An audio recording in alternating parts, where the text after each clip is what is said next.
We've reached Rochester. We went on a mini sightseeing tour. It's still what I consider the dead of winter. Rochester is on the Great Lakes also, so we have that lake effect, that lingering winter effect. So Rochester was also cold and snowy. We did make it to Richard's house, and this was a surprise to me.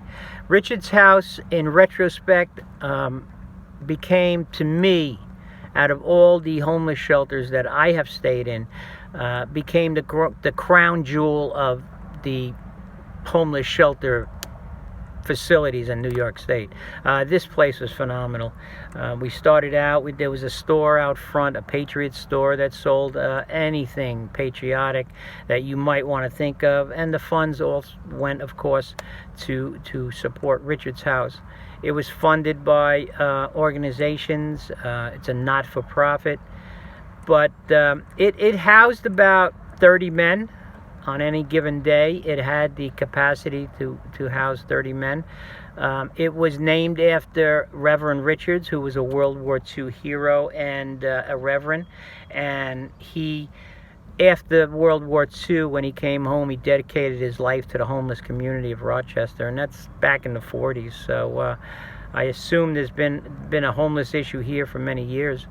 Richard's House is a facility that is strict, compassionate, dedicated, clean, caring, and puts a support team together for these homeless veterans that are next to none.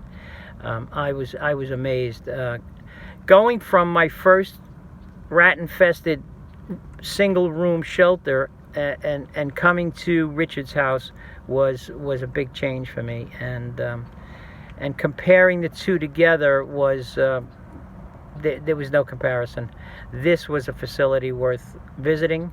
The men here welcomed us with open arms, made dinner. We had a dinner party, invited Mike and Nadine in, and my camera crew came in and spent the night. And so we have some really great footage, intimate footage of. Say something about how all these places you visited before are questionable. You know, you're questionable about even the care being provided to these veterans. And here's Richard House, a place where the guys are working together. Again, you're telling me these guys come from all walks of life. They're all working together. They have a calendar, schedules, chores. I mean, this is really uplifting to you. This makes